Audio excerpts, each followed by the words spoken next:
Hvad er tørv? Det er selvfølgelig et spørgsmål, man får, hvis ikke man selv når at skynde sig at svare på det som rundviser og historiker her på Stenvad Mosebro. Kort fortalt, så er tørv døde planter. Det er spagnumplanter og mosplanter, der er ude i højmosen, synker til bunds, når de dør, og fordi der er iltfattigt og surt miljø der, så rådner de ikke, men bliver omsat til organisk materiale, der langsomt bliver presset sammen. Og efter ca. 3.500 år, så har man noget tørv, man kan bruge til at brænde. Det her, det der hedder en stik- eller skæretørv, det er sådan set sådan tørv har set ud, siden man begynder at bruge det i bronzealderen. Den er simpelthen bare skåret ud med en spade direkte ud af mosen, lagt op til tørre, vendt et par gange, sat op i de her store kuber eller røgler eller skruer, alt efter hvor man er i landet, så de kunne tørre, så de kunne komme ind og være god brændsel hen over vinteren. Hvis man kigger nærmere på sådan en tørv, så kan man tydeligt se, at der er masser af organisk materiale, der er masser af plantedele i, fordi det er det, den består af. Stedet her på Stenvad Mosebro, da det blev åbnet i 1917, så var det faktisk ikke for at lave brændselstørv. Johannes Lacour, som havde startet tørveproduktionen i Pindstrup, han opkøbte Fuglsø Mose, også for at bruge den til brændselstørv. Men det er sådan, at fordi det er organisk materiale, der ligger så lagvis, lige så stille og roligt, så ovenpå alt det her, man kan bruge til at brænde, der er der noget, der er knap så gammelt. Og det er spagnum, som vi har her. De her to ting er grundlæggende lavet af det samme materiale. De har bare alderen til forskel. Hvor det her det er ca. 3.500 år gammelt, så er det her betydeligt yngre. Så man kan se, så er det her meget, meget let. Det er næsten flamingo-let. I bronzealderen fremad, der blev det her brugt til noget. Det blev skrabt til side, og ude i de gamle tørvemoser, der kaldte arbejderne det her for hundekød eller rævekød. Fordi brændværdien er så utroligt dårlig, fordi det er så let, som det er. Men når man som Johannes Lacour ejer en forfærdelig masse mose, så har man også en forfærdelig masse af det her spagnum, det her rævekød, og så kan det faktisk betale sig at bruge det, udvinde det industrielt. Det vil sige, at man kan bruge den til jordforbedringer. For eksempel, hvis der er meget kalk i jorden, så er det sure spagnum her, som er surt ligesom mosen, så kan det hjælpe med at bringe pH-værdien ned. Og netop herude på Djursland er der jo rigtig meget kalk i jorden. Det kan også bruges til strøelse til husdyr, og det var noget primært det, som Stenvad Mosebro blev bygget til at producere der i 1917. Inden vi når til 1917, så skal vi dog lige stoppe der en gang midt i 1800-tallet. Det er sådan, at man efter at have stort set fjernet alle træer i Danmark og været begyndt at bruge tørven til brændsel, så opstår der sådan et vist system i det, sådan at alle gårde har adgang til en eller anden form for selvforsyning af brændsel, og det er meget ofte mosetørv. Hvis man kigger på de gamle matrikelkort, så kan man se, at moserne er opdelt i nogle meget tynde, fine lodder, så der var en til hver husstand i byen. Det fungerer rigtig godt, det her system, hele vejen op igennem forhistorisk tid og op igennem middelalder og renæssance. Men så i slutningen af 1700-tallet, så begynder der at ske noget med det danske befolkningstal. Fra 1769, hvor vi har en af de første rigtige danske folketællinger, og så til 100 år senere i 1870, der stiger den danske befolkning fra cirka lige knap 800.000 til godt 1,8 millioner. Og så bryder det her system sammen. Det vil sige, at der ikke længere er den der en-til-en forbindelse mellem en husstand og en brændselskilde. Og så sker der så det, at tørven bliver til en handelsvare. Så er der nogen, der gerne vil købe den. Så får man et problem med den gamle tørv, stiktørven, for den er nemlig skrøbelig og skør. Så hvis man transporterer den anden for meget rundt, så vil raster den fra hinanden og bliver til noget smulder, der er svært at sælge til kunderne. Det er et problem, man skal have løst. Derudover så er den produktionsform heller ikke særlig egnet til masseproduktion. Den er meget arbejdsintensiv. Det er ikke alle dele af mosen, man kan bruge til at lave stiktørv. Så der skal findes en anden løsning. Nu er det sådan, at noget af det vigtigste ved tørveproduktion, det er selvfølgelig at komme af med vandet. Når en tørv kommer op af jorden, sådan en stiktørv, så vejer den 3,5 gange så meget, som når den er tørret. Derfor kan det også virke en lille smule overraskende, at den løsning, den danske ritmester Rahbek, han finder på, det er at tilsætte mere vand. Men det er det, han gør. Han putter mere vand i, og så ælter han tørven.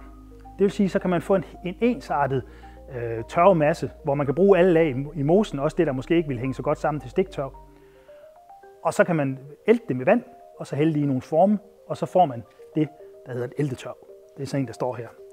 Den har mange fordele i forhold til en stiktørv. Dels så kan man bruge meget mere af mosen til tørveproduktion. Dels så tørrer den lidt hårdere op, og det vil sige, at brandværdien er lidt bedre. Den er lidt længere om at tørre tilgængelig.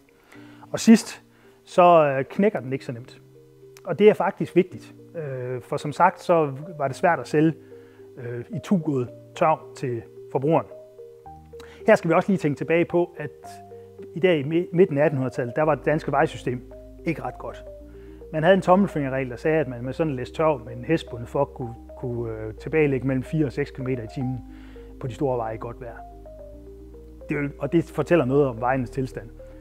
Der var en dansk professor, der var over at besigtige nogle ting over i Jylland, som havde fået noget tid til det, og måtte skrive tilbage, at han skulle altså bruge noget mere tid til de jyske veje have 3 dimensioner, nemlig også i dybden. Det afhjælper den her også, den her æltetørv.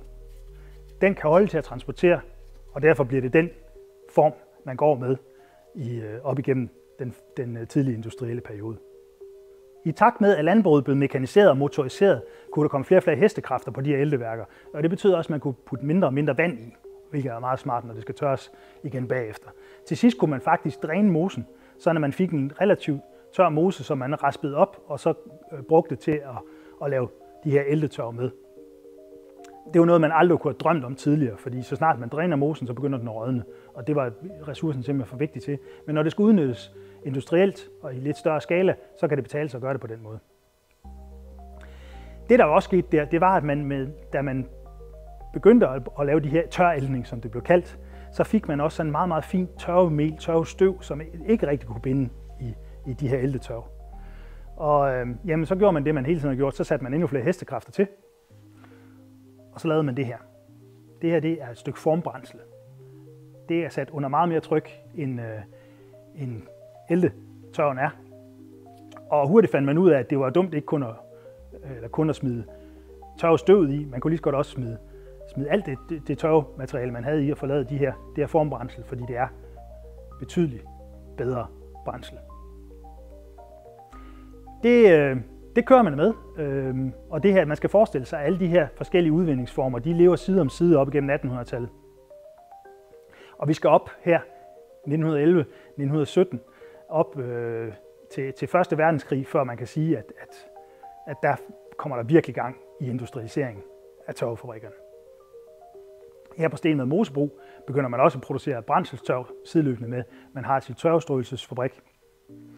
Og helt godt bliver det, da man kommer op i 30'erne, der er krisetid, fordi krise er gode tider for tørvefabrikkerne. Der er der brug for billig brændsel, og der er billig arbejdskraft, for der er stor arbejdsløshed, og tørveproduktionen er meget arbejdsintensiv. Det betyder, at 2. verdenskrig er rigtig, rigtig godt for tørveindustrien. I 1943 blev der produceret 6 millioner tons tørv i Danmark. Og det var til alt. Det var nærmest den eneste energikilde, der var. Det var til opvarme hjemmene, det var til brug i brændekomfurerne, men det var også til industrien. Og stor del af den danske industri tjente faktisk gode penge under 2. verdenskrig. Eksempelvis udvidede rigtig mange af mejerierne deres produktion her, og blev derfor afhængige af tørv som en varmekilde, også efter 2. verdenskrig. For vi skal op i midten af 50'erne, for at de udenlandske brændsler, kul primært, koks, som er kul, der er afgasset til bygas, det kommer tilbage på det danske marked. Det betyder også, at tørveproduktionen bliver ved, også et godt stykke op i 60'erne, indtil at elværkerne kan producere så meget el, at man reelt kan gå over til at bruge el i stedet for fast brændsel. Men det betyder også, at man er nødt til hele tiden at prøve at følge med. Så kommer kulden, så kommer koksen tilbage, og den vil man gerne konkurrere med. Og så gør man, som man hele tiden har gjort, så tilsætter man endnu flere hestekræfter. Det her, det er den sidste udgave, den sidste form af brændsel, der er produceret her på Stenvad Mosebro. Der står PM på for Pindstrup Mosebro, fordi Stenvad Mosebro var en del af Pindstrup Mosebro. Og det er en meget, meget fin tørvemasse, der er blandet med lidt kulstøv, og så presset i den store presse, som man kan se i vores udstilling herovre. Det er et stykke ganske udmærket brændsel, og det er jo det sidste, man producerede her på stedet.